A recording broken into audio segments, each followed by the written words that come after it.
Hey guys, welcome back to the channel. In the previous video, we went over the structure of a typical letter. We looked at the different components and the different paragraphs. In this lesson, we're going to specifically focus on the salutation. If you remember, the salutation was the first part of the letter, and we are going to focus on this part today. So the salutation is basically a way of saying hello. So it's nothing more than just greeting the person to whom we're writing the letter, and we're basically saying hello to this person. But the way you say hello depends on the tone. Remember, the tone of your letter is decided by the recipient and also the main reason for writing the letter. So the recipient plays a very important role in the way we write our salutation. I'm going to go over the different types of salutations and where you should be using each of them. If the recipient, the person who is going to be reading this letter, if this person is known to us, if this is a person that I know, then it's going to be, the salutation is going to be written differently compared to when this person is unknown or unfamiliar, right? So let's see how this is done. If the person is known and they are familiar, so it's like a friend, a family member, a colleague maybe. In that case, the way you're going to write your salutation is you're going to start by saying hi, and then you're going to mention this person's first name. So something like, hi Jack, hi John, hi Mary, hi Lisa.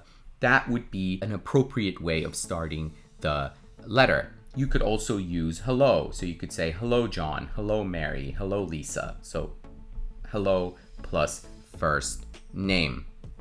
You can also use the word dear. So you could say, dear John, dear Jack, dear Marie. It's also possible to use other forms, but then try not to use the word hey.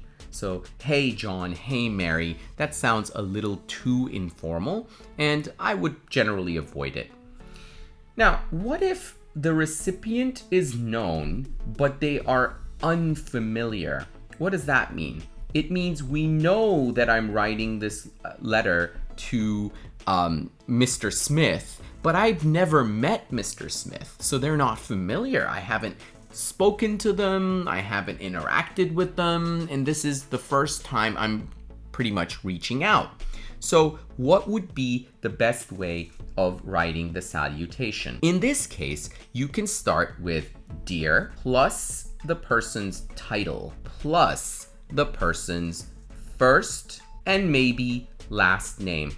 So it could be just the last name or the first and last name together. So an example would be dear Mr. John Smith, right? So this example that I just gave you includes all of the elements. Dear Mr. is the title, John Smith, first name, last name.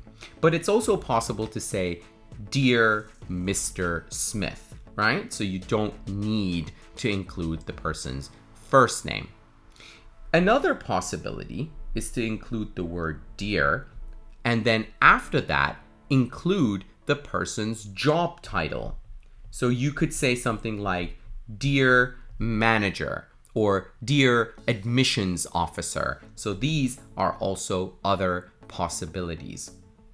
The third situation is when the recipient is completely unknown to us. So we have no idea who this person is. We don't even know their job title. We don't know their name, nothing. So what do we do in this situation? Well, there are two expressions. The first one is to whom it may concern. It means, I'm writing to whomever can help me with my request. Or you could use something like dear sir or madam. And the way you write this is sir with a capital S or madam with a capital M, right? That's how you write a salutation when you have no idea who you're basically writing to. Now, 2 quick tips before we close this video. The first tip is you always need to use a comma after the salutation. So whenever you use the salutation, whether it is hello from plus first name or last name, or if you're using dear sir or madam, you always place a comma. So as you can see, there is always a comma. Now, another thing to remember is that in some emails or letters, it's also possible to use a colon. So you could say salutation like Dear John, followed by a comma. It's also possible to say Dear John and to follow it up with a colon like this, as you can see on the screen. Another tip is always try to make up a name and use it repeatedly. Don't put yourself in that situation where you need to come up with a different name each time. I personally always go with John Doe, which is, a typical name. John Doe, easy to remember, easy to write, and also it's gonna save me a lot of time instead of trying to come up with an interesting name each and every time. So John Doe for me works. You can come up with your own name and use it repeatedly. All right, guys, I hope you enjoyed this video. Thanks for watching and see you in the next video.